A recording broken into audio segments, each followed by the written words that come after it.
Bienvenue sur votre chaîne Bakary Dembassi TV.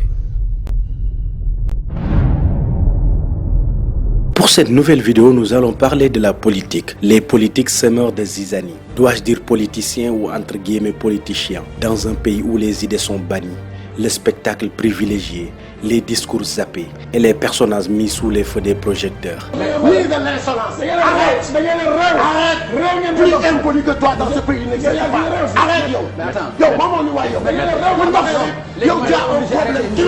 Des ministres insultants sur des plateaux télévisés, des journalistes pas aux aguets impuissants face à des scènes baragouines et salaces. Publiquement, il l'a dit publiquement. Il l'a dit publiquement. gis nga xam nga ci correction Maymuna gis nga kii réew jaay maa ko gën a réew foofu. Une politique rabâchée à telle enseigne qu'il est devenu un vilain petit canard chez les doués de bon sens. Cette politique brodée d'un jeu de dupes dévalorisant où les acteurs persistent à mener cette pauvre population dans la dèche. li ngay wax ci man moom la ñuy wax ci yow. non déglu ma rek kaay ma la ku nekk déglu ma li ñuy wax ci man. mais moi je suis pas un homme politique. waaw dama ne léeg-léeg position. je crois que di comprendre la man li ma la mën a wax. ma toogee ci bàyyi ma.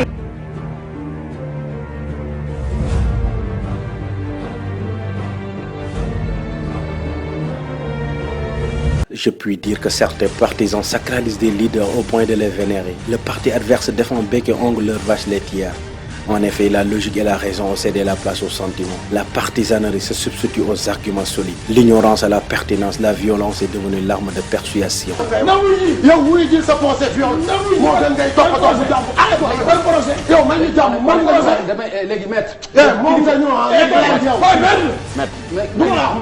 Les insultes gagnent du terrain. Les réseaux sociaux font tomber les masques d'une société jadis éduquée, solidaire et paisible. Une jeunesse baillant au cornet remplace ce vide par le combat charnel. À qui la faute? Sans sourciller, il faut dire que c'est ces politiciens.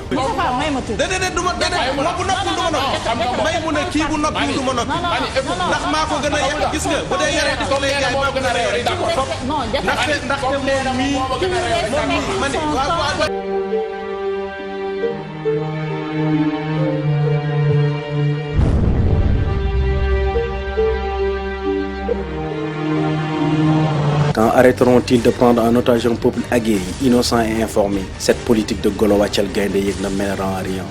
Le désespoir est au plus haut point, les rêves à l'arrêt, des projets incertains. Ce serait un secret polichinelle de dire que ces entre guillemets politiciens nous prennent pour des bouffons. La politique est noble, mais au Sénégal, elle donne le tournis, même aux fourmis. N'oubliez surtout pas de vous abonner et d'activer la cloche de notification.